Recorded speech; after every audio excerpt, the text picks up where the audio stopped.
So I want to welcome Leah Wayne from the Tulsa, Oklahoma Library, where she is the Teen Services Coordinator, right?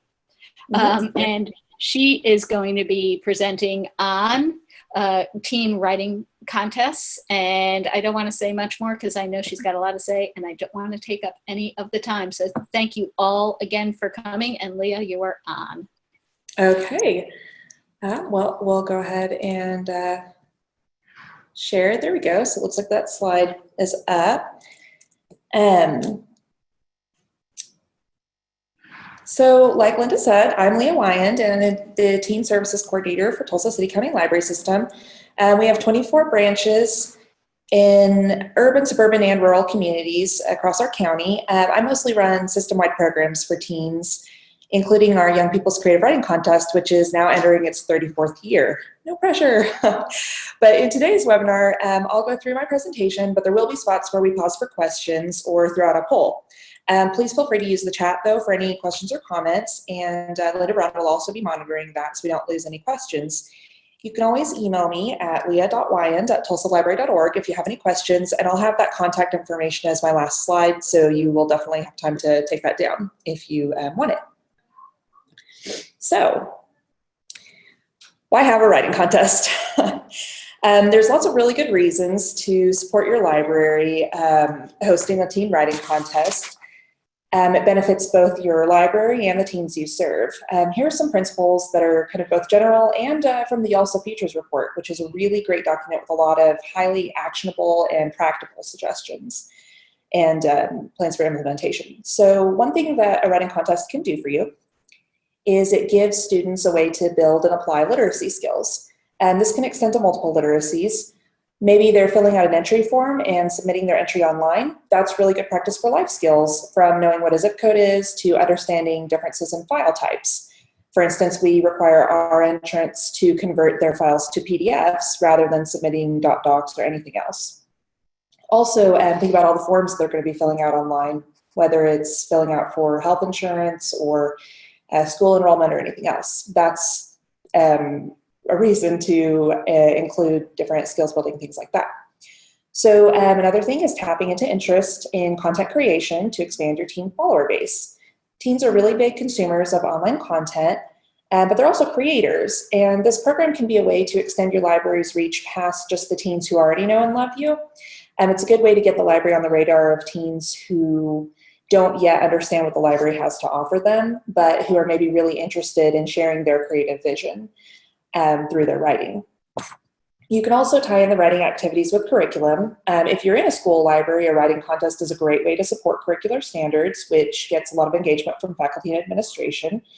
And if you're in a public library, you can use this as an entry point into schools, which we'll talk more about. You can also use this program to promote an author visit or other programs, which some of you said that you're already going to be doing in the chat. So you can tie in the contest with an author visit, either by having the author give out awards to your young writers, which is something that helps us get a regular audience of more than 300 to hear a special author speak. Another thing that you can do is have your author that is coming lead a writing workshop, maybe for the winners contest or maybe for all comers. For our writing contest, we also extend it into a program that has the local university's theater department dramatize the winning short plays, which is a really fun thing every year. You can use the program or the contest to promote other programs like creative writing contests or creative writing clubs or workshops. Also, you can use the contest to engage in principles of connected learning through high-interest activities with academic applications. And creative connected learning is a way that you can use, it's like a theoretical framework, and the writing contest fulfills that by having teens use and strengthen academic skills while also engaging in self-motivated creative pursuits that have strong peer support. A writing contest also supports the library's goals for lifelong learning and literacy, which I think like every library nowadays has in their mission, goal, and statement. You can and should make an argument for how this program supports your library's overall goals. You should really do that with every program for increased administration buy-in, and so you can demonstrate just a couple sentences or of a talking point, so that when somebody's like, why are we doing this thing? You can say, oh, here's exactly why. And you're feeding their own words back to them, so they can't really argue with it. You can also use the contest to highlight your collection and increase circulation, particularly in your 428s and your 808s. For some libraries, that's a really strong goal of programming. It's all about highlighting the collection or driving circulation. So if that holds true for you, create a display or a recommendation list and evaluate circulation of those items or sections before and after the contest, so you can measure change to demonstrate what your program did. This contest can also extend the library's reach into schools and area groups. Schools are really welcoming of this type of program. If you advertise it early enough, some teachers might even make it extra credit or make it a required assignment for their class. The contest can even be a true collaboration between your schools and your public library through marking and judging, or which people are entering, where it's being hosted. And you can market it to community groups like 4-H or youth groups or after-school groups, Scouts organizations. So that kind of feeds into the last couple of things. You can leverage, deepen, and tap into new community partnerships. You can ask your local newspaper if an editor would serve as a judge for the creative nonfiction category. You could recruit a comics store owner to judge the comics category. You can have area teachers or professors maybe judge short stories. Your local radio station might want to advertise this for free, or your local news station might need to fill up a 30-second human interest spot. All of this highlights the library's name and kind of gets your brand out there, because this is exactly the type of program that bolsters goodwill. People are this kind of falls in line with what people think libraries, should be promoting, which is literacy. And we know that there's literacy of all sorts of kinds in today's world, but traditional literacy skills are really supported by the community in terms of the library doing programs about it. So sometimes when you play into people's expectations, you have a lot more power to go forward and do innovative things as well. So, okay, fine, you'll do it. Now what? So once you decide to hold a writing contest, you have to make some decisions. What are the rules, the categories, the ages? Will you have prizes? How long will you accept entries? Will there be an award ceremony? Will you publish the winning entries? How will you evaluate the program? So you can make this as simple or complex as you want. It's your program, so it's your call. Why don't we stop for a quick poll right now and see what categories you would want to have for your contest. And I think Linda will go ahead and offer that poll up. So just go ahead and click through and vote for me for a second.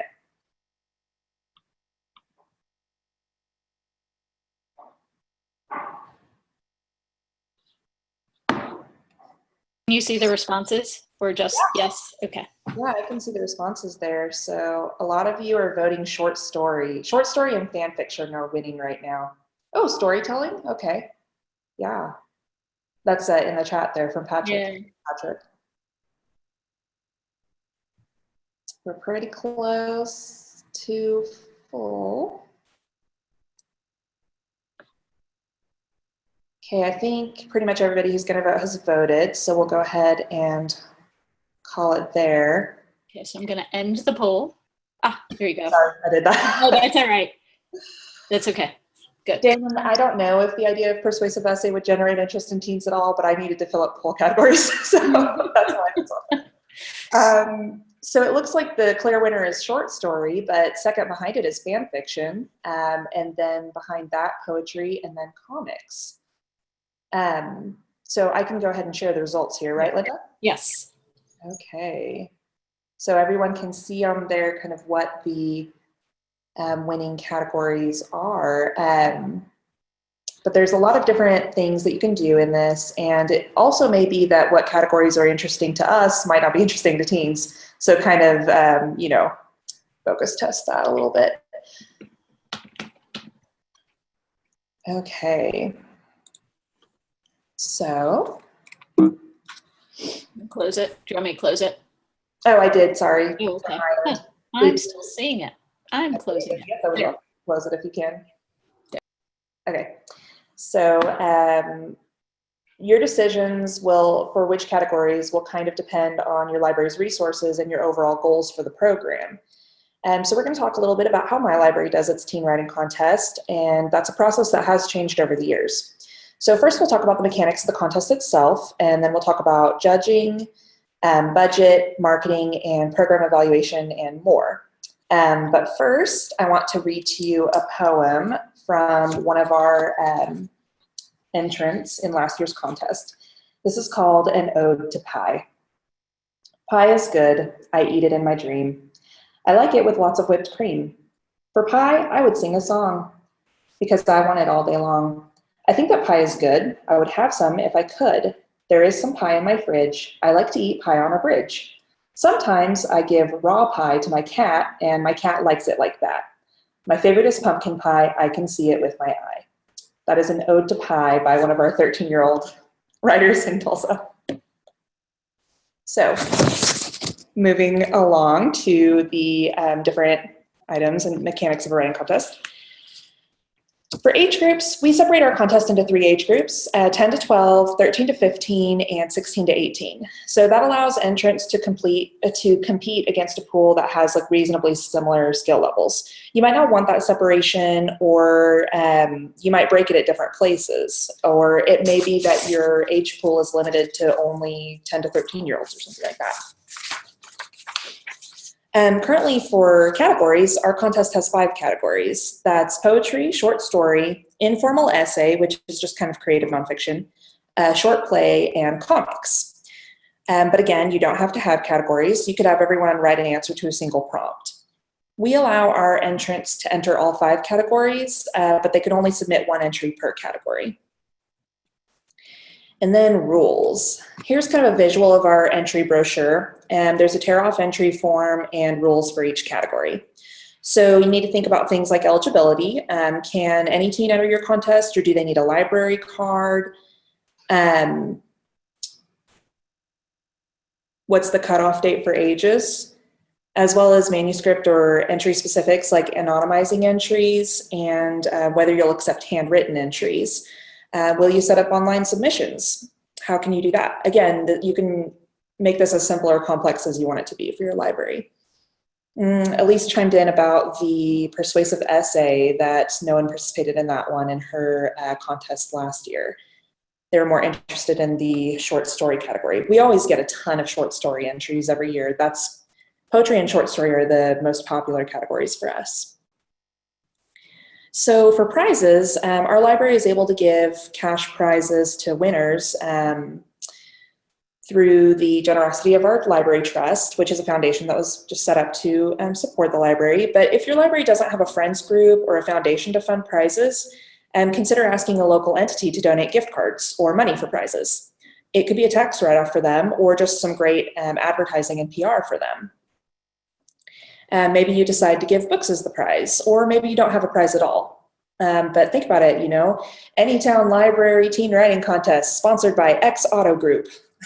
I mean, there are possibilities to fund your prizes outside of your library's operating budget. Linda chimed in about the persuasive essay. Could we connect it to the teens' interests? LaShawn, yeah, I will send Linda a copy of the entry form so that you guys can have that as well. Yeah, I'll send out the entry form. So actually right now, let's go ahead and stop for some questions about the contest itself before we move on to judges and judging, marketing the contest, program evaluation, budget, and all of that. So you can use the chat to enter your questions, or I think Linda is gonna unmute everyone so you can kind of shout out your questions if you prefer. Yeah, I can unmute everyone. If there's background noise, I will mute you, like if you're at the desk or something, but we'll unmute all. There's a lot of background noise. Yep, that might be a little chaotic. Yeah, I'm muting everyone again. And then you can let me know. We can unmute you easily. Leah, I have to unmute you. Hold on. All right, unmute. There we go. But are there any questions or thoughts at this moment?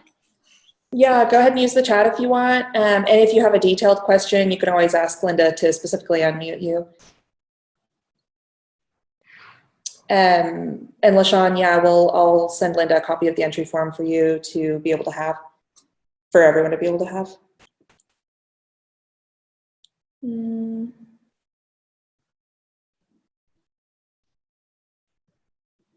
So Jenny's going over the different ways to write essays, lyrics. Yeah, it's great. Letting them participate however they feel compelled to participate. Mary, I will send a copy of the entry form. Matthew, for online entries, we have them drop a PDF into our website. We're like based off of Drupal, and our IT department was able to help us set up accepting entries. I've seen other people just set up like a Gmail address for people to send entries to. That way, and then it just has to be a PDF, or they can open it in Google Drive, so there's no worries about viruses and documents or anything like that. Mia, yes, we do have this yearly. Average participants, we usually see about around 500 to 600 unique students entering, and then for entries, because we let them enter at least once or up to once per category, and there's 5 categories, we can see up to like 800 entries depending on, because not everyone enters in every category, but some people do enter all 5 categories. And we have had it yearly for since 1985.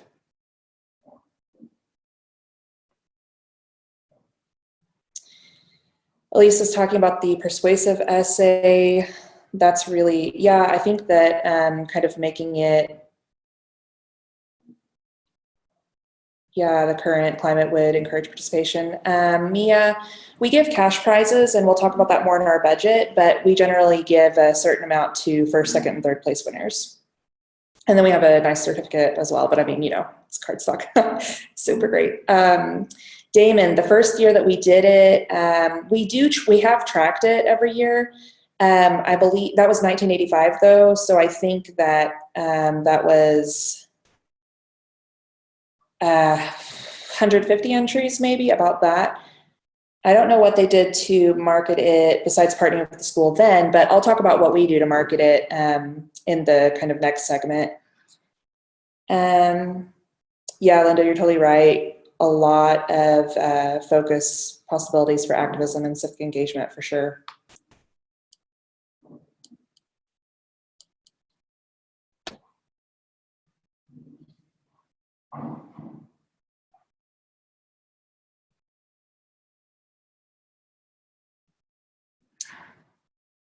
Okay, I'm gonna go ahead and start moving on, but you're free to keep putting questions into the chat, and then we'll have another break for questions after our next segment, as well as open question time at the end.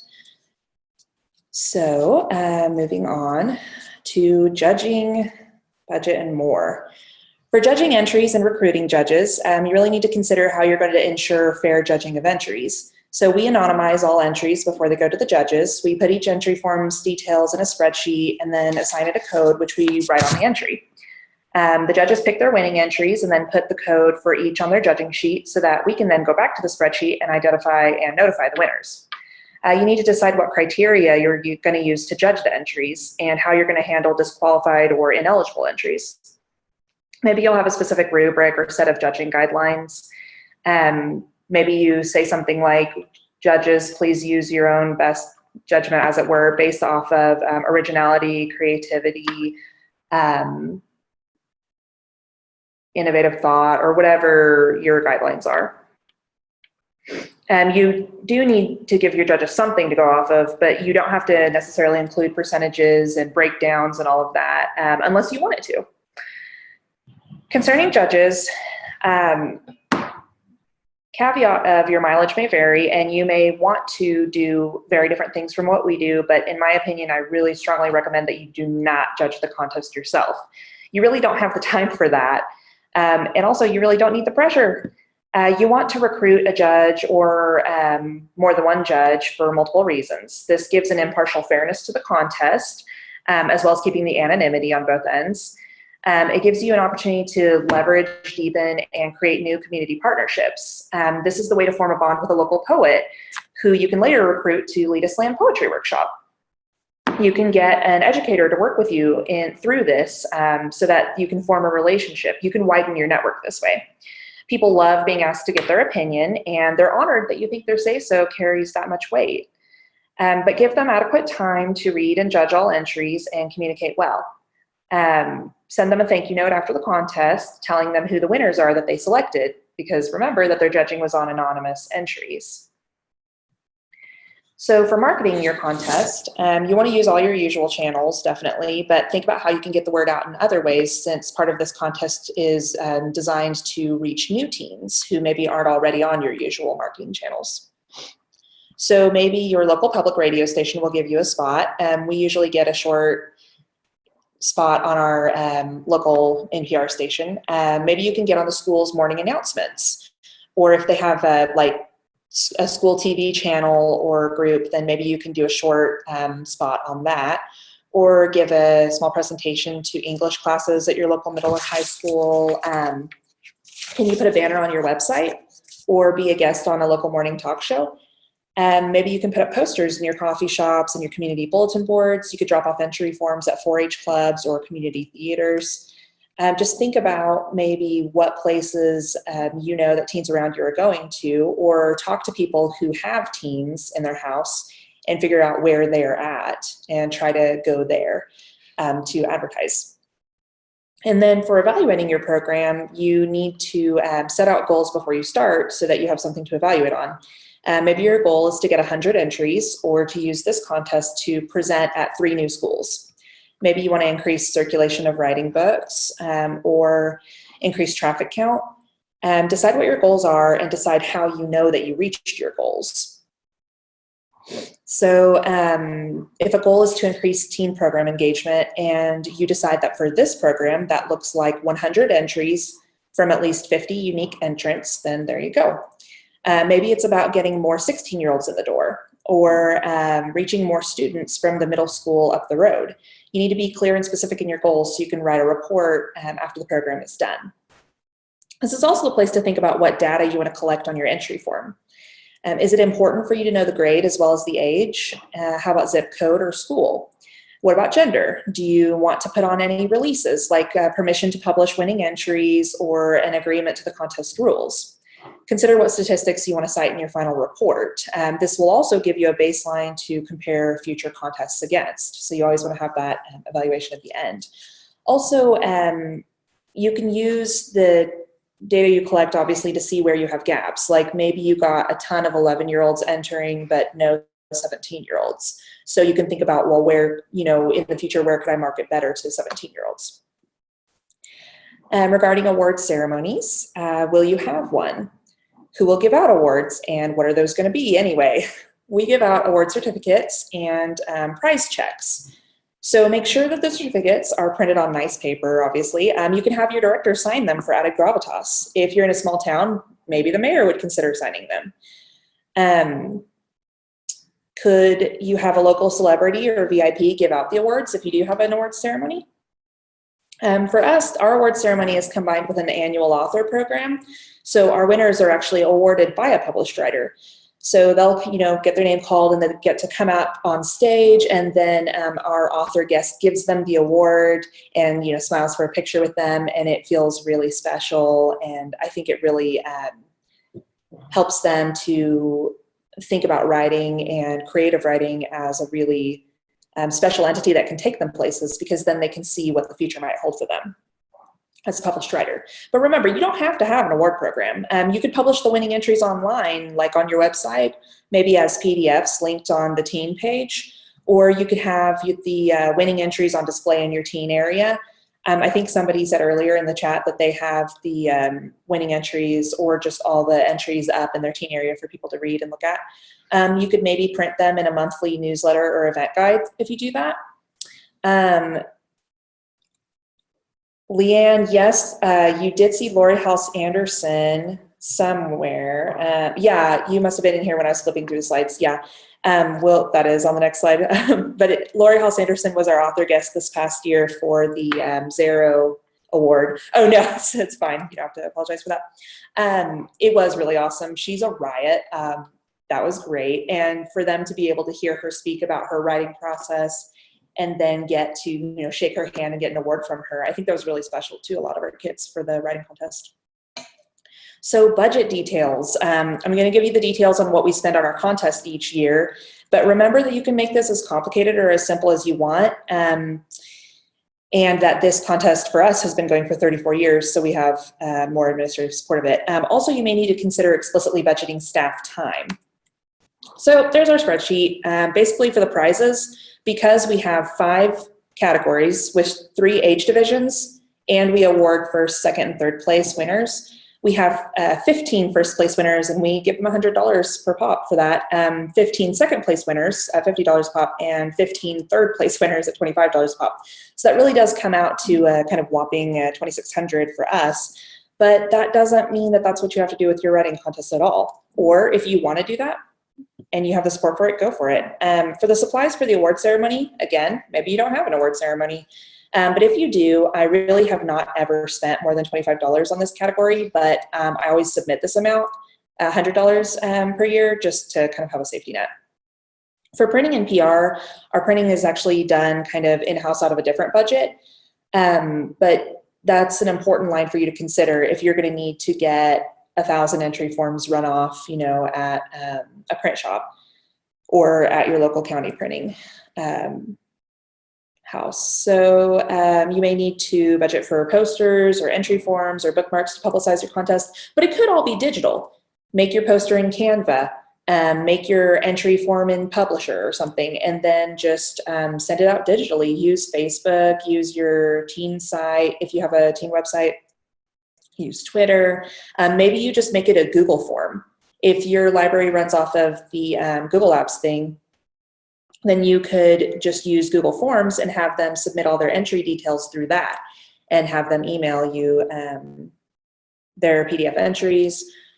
So there's a lot of different ways you can kind of do this and fill this out. So the last budget line for me on this program is thank you gifts. And I always budget for 15 judges to each get a $30 thank you gift card, because for us, they're reading hundreds and hundreds of pages. Some of them judge multiple categories and still only get one thank you gift card, so I kind of come in under budget in that way there. But you can just give them a nice card too, as long as they know that you really appreciate their time. So let's go ahead and stop for questions again. You can use the chat to enter your questions at this time, and we'll talk about that for a little bit.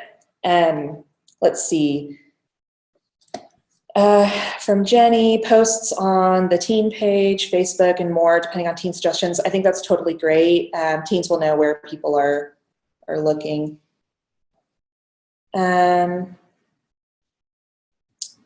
Elise says that, yeah, Canva is awesome. Elise and Lauren chiming in there.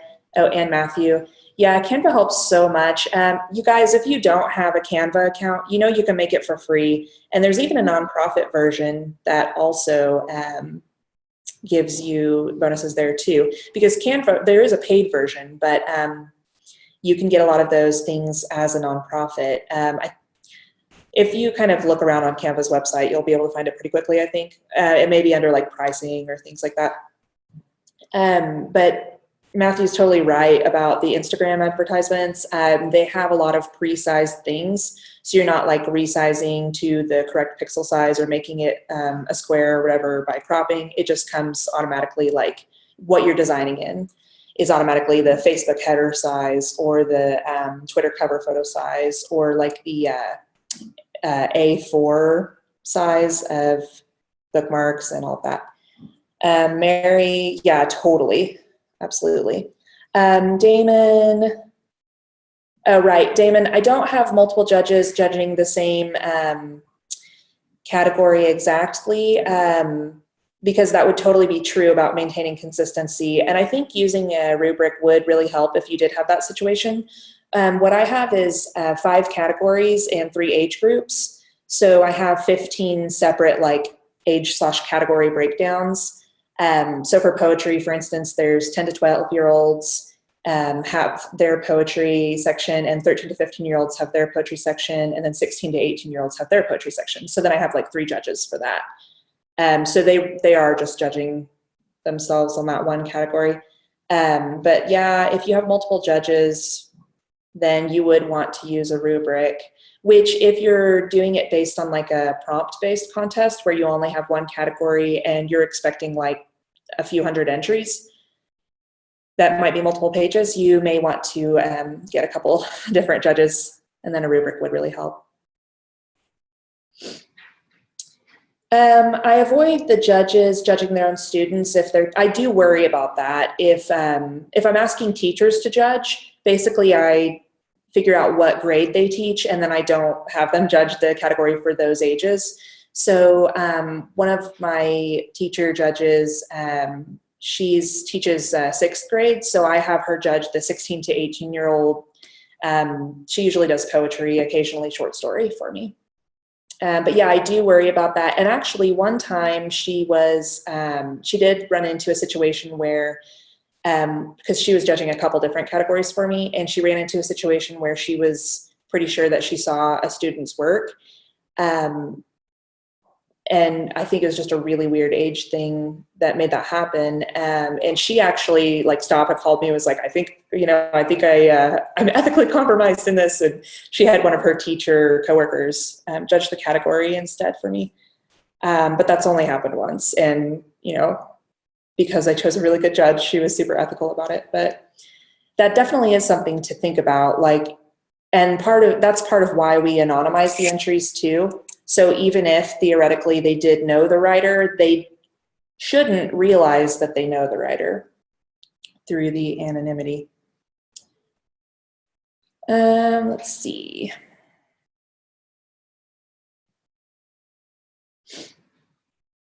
So do we have any other questions?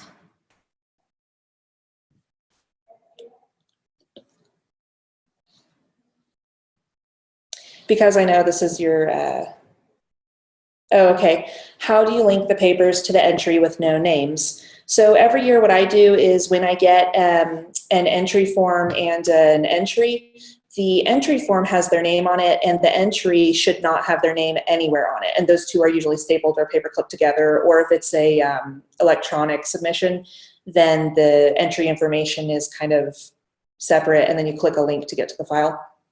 So I set up a spreadsheet, and as soon as I get an entry, I take all the details down and put it into the line in the particular age group category, and then I assign it a code. Like if it's the very first entry that year that I get in the poetry category, ages 10 to 12, I write the code down as PO-001, and then I put it on the very first line under 10 to 12. And maybe the next poetry entry I get is like a 16 to 18-year-old's entry. So I go down to the 16 to 18-year-old section and I write PO-002 and then put in their information, including the title of the entry, all their age and address and whatever information. And then I write the code on the entry. So then that's what I give to the judges. So the judges don't have any knowledge of who wrote it. And then when they give it back to me and they've circled the winning entries, I go back to the spreadsheet to de-anonymize them and identify the winners. Katie asks if the winners are published anywhere. For me, I publish their works as PDFs on the teen website. So every year when we announce the results of the contest, I upload the winning entries, and when they enter the contest, they have to sign, part of what they're signing off on is that I'm allowed to do that. Morgan asks if the judges read hard copies or digital copies of the entries. Because we accept both paper and digital submissions, and just partly because this is kind of what our system is right now, although it'll probably change in the future, my judges read paper copies. So I print out the online copies, and then the paper copies the ones that were submitted to me just as paper, that's the only copy I have of that, and I code directly on those entries and give them out to the judges. So they are reading hard copies at this point. So then you do have the added thing of you have to drop off the entries with a judge and then pick them up when they're done. But that just adds to kind of building that relationship with them, because then you get a chance to chat in person and be, oh, are you interested this fall in coming back to do blah, blah, So I think it's a good way to keep in contact with them too.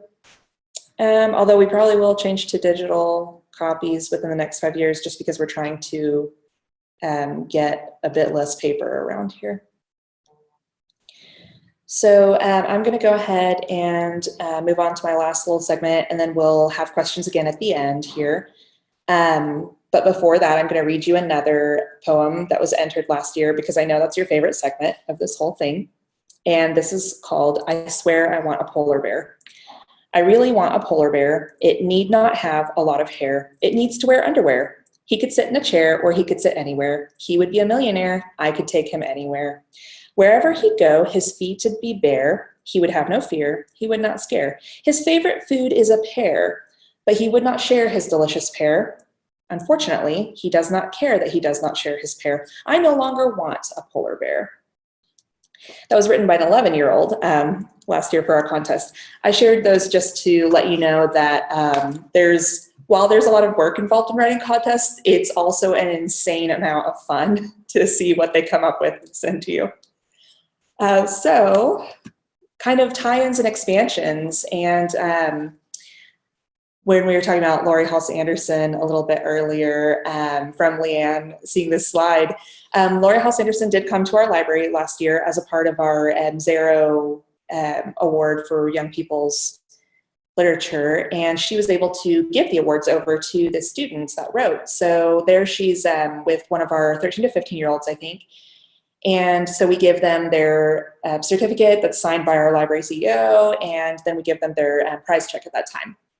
And then down at the bottom there, that's our Brainstorms program. So that's where the local university will dramatize the winning short plays from that year. That was a really great play about a bunch of like retired superheroes that are in a nursing home. And then on the right-hand side there was one of our comics entries, The Intergalactic Adventures of Intergalactic Space Cat featuring Tiny Dino. And that was my favorite entry from that year. So I like scanned it and put it up in my office. There was a 16-year-old that did that one. So we're going to talk about kind of wrapping up your contest. At the end of the contest, you really need to create a report detailing the outcomes. And that's what you have on hand to show your administration the kind of resources that it took to do this program, as well as how you demonstrate like what your goals were and what progress you made towards meeting them. It's the place for testimonials from your teens about what this contest did for them, or from teachers about how this contest engaged their students. You want to keep it simple and effective, just one page, but this helps you as a benchmark for future programs to kind of see what you did in the past, but also it's a way to demonstrate kind of what you're doing on an ongoing basis. It's the kind of thing that you can staple to your monthly report if you have to give a monthly kind of report of teen services to your administrators, or maybe just in your one-on-ones with your boss.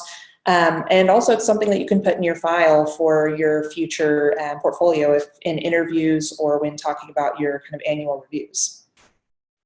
So talking about tie-ins and expansions, I think we've talked a lot about that during this kind of presentation, but you want to make the program work for you on multiple levels.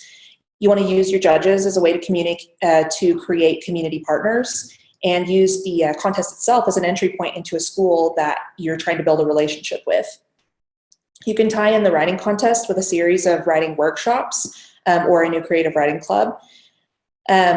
Like I said earlier, our library works with the local university to have their drama department stage the winning short plays. So that's a really good bump for our contest every year, because before our contest starts, we do the staging of last year's winners of the short play category.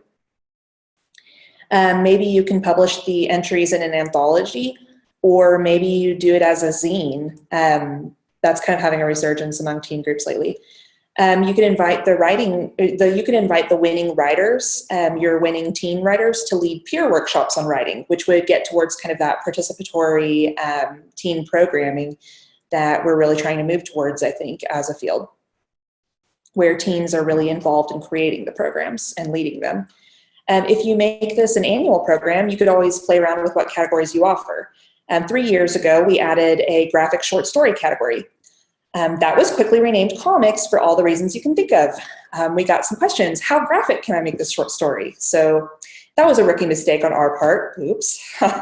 Maybe you have a prompt-based contest and your winner is the library laureate for the next year. basically, you can make this your own. Have it be whatever you want it to be. So overall, we really have a lot of fun with our teen writing contest every year.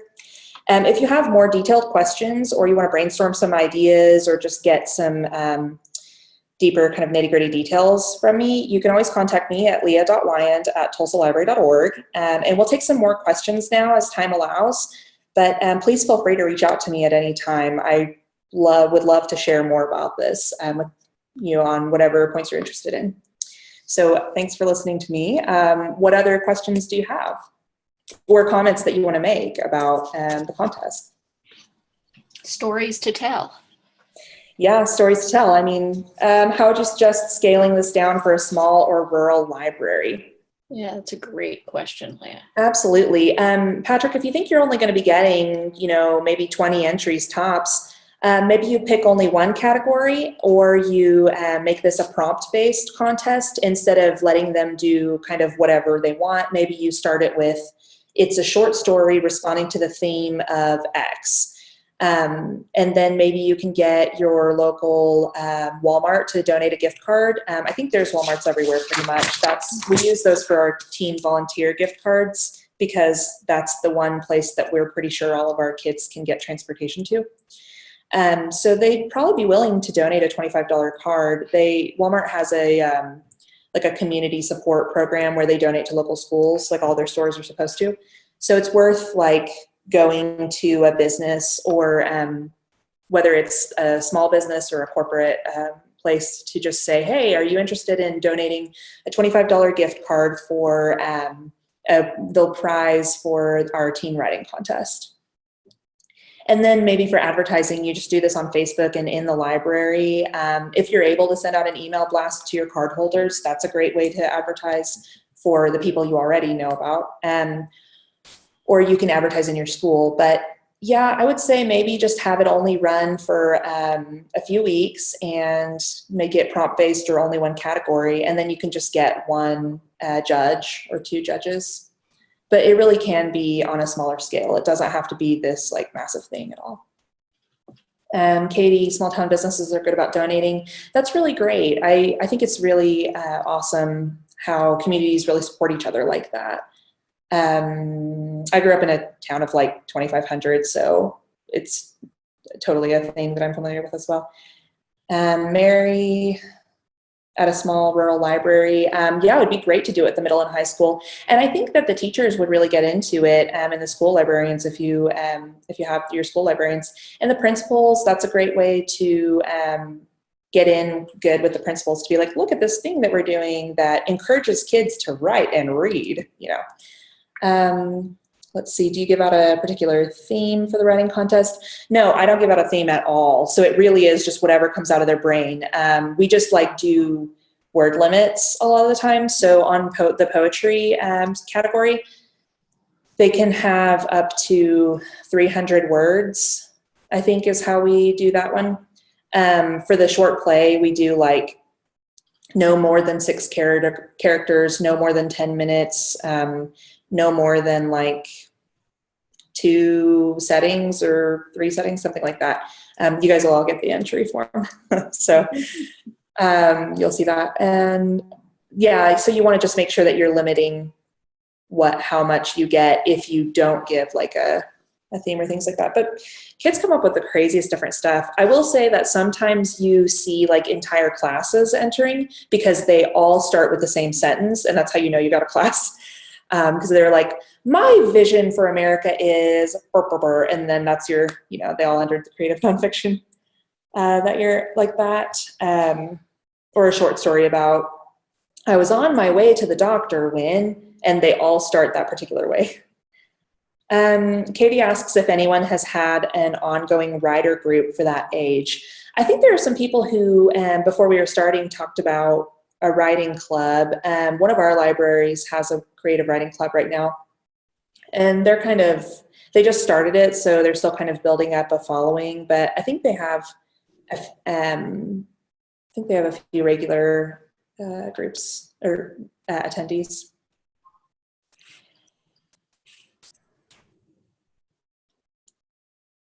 I think a lot of your teens are writing or consuming content from writers who aren't who are publishing in a small serial way. Like if you ask your teens about Wattpad, I bet a lot of them would be really familiar with that and read stories there.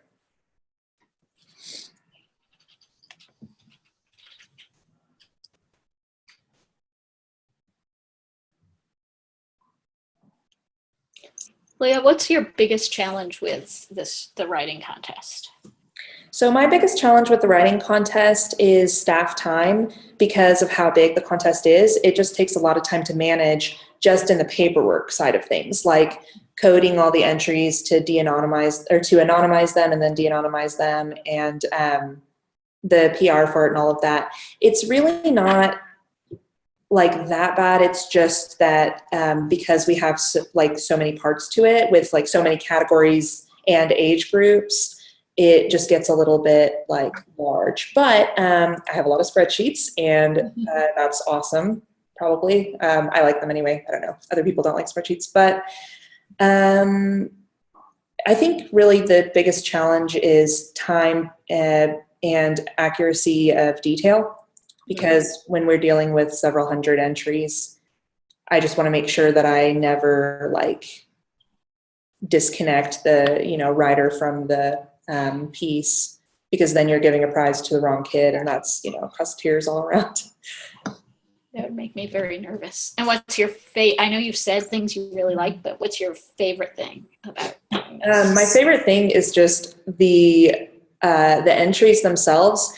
I feel like I have a lot of freedom to enjoy the entries because I'm not actually judging. And that's part of why I don't want to ever judge, because then I'm free to just read them and kind of get inside the head of these kids who are writing. There was one 16-year-old this past year who wrote about when she was like 12, her family had a break-in in their house, and kind of a robbery in the middle of the night. And she said she just wrote a really moving essay about how that really affected her family and how her mom really hasn't bounced back from that at all. And still feels very vulnerable. And she talked about how that made her feel, like as the kid in the family, seeing her mom be so affected by that. So there's some really kind of poignant essays that you get, and deep poetry that really struggles with, emotional issues, but also really funny things too, like Intergalactic Space Cat, which is just the best. Like, where does that come from? Intergalactic Space Cat featuring Tiny Dino. That's hysterical. And the watercolor on that was so good too. So it's so much fun for me to see the effort that these kids go and put into this, and how long they really labor on it, and how invested they are in the contest. That's great. Anybody else have questions? When do we start advertising the contest and putting out the entry form? Our contest usually runs like February 1st through whatever the first Saturday in March is. Like last year, I think it was March 4th or 5th. We start advertising the contest in January. I don't actually have a whole lot of lead time. Part of it is that I've been doing the contest every year, so it's kind of like in the collective memory a little bit. But also, none of your teens are going to turn in their entries until like 11:59, the day that it's due. Or at least, like 90% of the entries come into me the very last week, I even give a little bit of a window for branches to send me the paper entries that they got over the weekend, because I know that that's just going to happen. I start advertising strong in the last couple weeks of January. Probably, partly it's also because the kids aren't back in school until, a week and a half into January sometimes. So I try to get all of the different branches to go visit their schools in January early on to drop off the entry forms with their English teachers and their school librarian. And then we do a lot of advertising on the website and all of that, usually a couple weeks before the contest begins, I would say. Lauren, yeah, it's super typical of teens. How long do judges have to turn in their winners? Is there a set time frame? There is, and actually it's a really bounded time frame because of the way that we do our award ceremony is we have we do a really big awards program for an author every year, and then we have that author give the awards to the writers, and they are always coming on the first Friday in May. So I get all the entries in by the end of the first week in March, kind of the beginning of the second week in March. So then I work like crazy to try to get all of those out, anonymized and in packets and organized for the judges.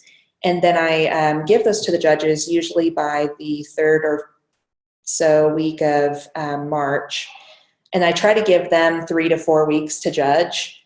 Most of them don't take that long at all. It kind of depends on how many entries they're judging. For the short story category, if there's a judge that's judging 100 entries, each entry is allowed to be up to, I think, it works out to be about 5 pages or so. So they may be reading, several hundred pages and going back and rereading. And especially if they're teachers who are also teaching and grading during this, I want to give them extra time. So I really do try to give them a solid 3 weeks, 3 or 4 weeks. So then they get the entries back to me, and then I, de-anonymize them, figure out who won, call them and let them know, send out the invitations to everyone who entered, so that they can come to the award ceremony and see the writer speak. But it's a pretty tight time frame. But what it mostly means is I'm not doing work on this every day from January 15th through May 5th or whatever. There's just a couple periods of intense work, and then the rest of it is just kind of checking on messages for it or the website to make sure it's still working. The submission process for the short play category, how do we judge it? Is it just on the writing itself or also on a performance? It's only on the writing itself because the writers send us the play, and then I have a drama professor at one of our other colleges judge them. So he judges the plays, and then whoever wins, we send that to our local university, and they use their students in the drama program to dramatize the play. And then the playwright can go to the rehearsals for that and be involved in seeing how their play gets brought from the page to life, and what the director's role is versus the writers and all of that. So we only judge it on the writing itself. The submission process is just like the rest of the writing submissions. They have certain rules, like only a few characters, only a certain number of acts and pages or something like that. Yeah, it is really awesome. It's super fun to see the kids doing all of that. That's not something we've done every year from time immemorial. Our contest has really changed, and we've brought in new kind of components and dropped off other things. But it is really fun. And because the kids write, especially the 10-year-olds, the plays they're writing, oh my God, they're the most absurdist type avant-garde thing you can think of, because it's just coming out of the brain of a 10-year-old. So there's these crazy shifts with no explanation, and it's super, super amusing to watch these 20 and 30-year-olds just trying to play it all straight, when it's oh my God, a volcano erupted, when you've just been in Sears or something. So it's really fun.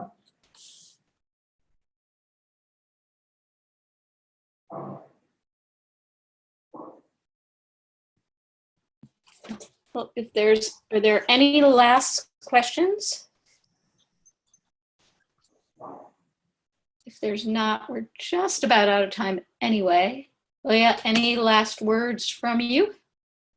I really hope that these tips have been helpful for you. And like I said, if you want to learn kind of some more about any of the stuff that I've mentioned, or if you have any kind of questions or details, or you just want to brainstorm well, how would you kind of scale this up or down, or what do you think about this? Please email me. I would love to talk to you about it. Also there's a picture of my business card there. Maybe you can read the fine print. You can call me anything that you want to talk about. I'm super interested in helping you figure out what you want to do for your system. So thank you very much for being here and participating. And thank you for being here, Leah. We, like I said, I will get the recording out later today or tomorrow. If anyone needs a CE attendance certificate, I can send you that, and you can email me, but I'll also remind you in the email I send to everyone. And if, like I said as well, if you have any thoughts or questions about CE for YALSA and any ideas for further webinars, you can let me know. And enjoy your Teen Read Week.